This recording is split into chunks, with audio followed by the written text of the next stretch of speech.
রাজধানী সহ সারা দেশে শুরু হয়ে গেছে বিএনপির নির্বাচনী যাত্রা। ভোটের মাঠে ধানের শীষ জয়ী করতে ব্যস্ত সময় পার করছেন দলটির নেতাকর্মীরা।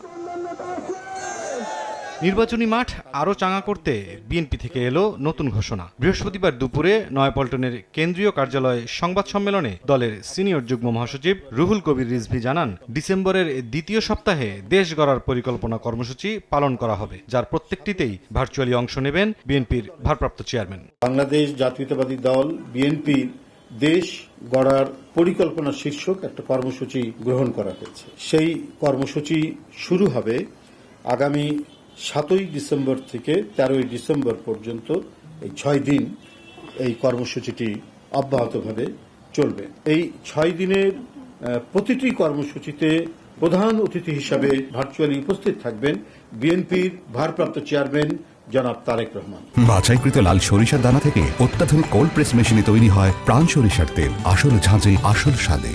এদিন জাতীয় প্রেস ক্লাবে 90-এর ছাত্র গণ অভ্যুত্থানের শহীদ ডাক্তার মিলনের 35তম শাহাদাত বার্ষিকী উপলক্ষে আলোচনা সভায় বিএনপি চেয়ারপারসনের উপদেষ্টা আমানুল্লাহ আমান অভিযোগ করেন, স্বাধীনতা বিরোধীরা নির্বাচন বানচালের অপচেষ্টা চালিয়ে যাচ্ছে। ফেব্রুয়ারির প্রথমার্ধে নির্বাচন হবে।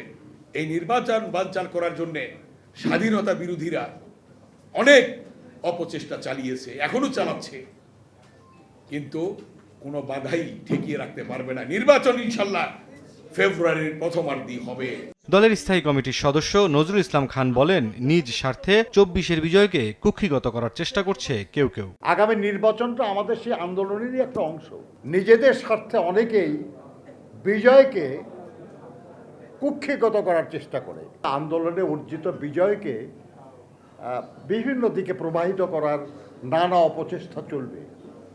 সেই অপচেষ্টাকে মোকাবেলা করতে হবে। অতীত অভিজ্ঞতা থাকায় আগামী নির্বাচনে ধানের শীষ প্রতীককেই জনগণ বেছে নেবে বলে প্রত্যাশা বিএনপি নেতাদের। জনগণের নির্বিঘ্ন জীবন। মুরসালিন হক জুনায়েদ, সময় সংবাদ, ঢাকা।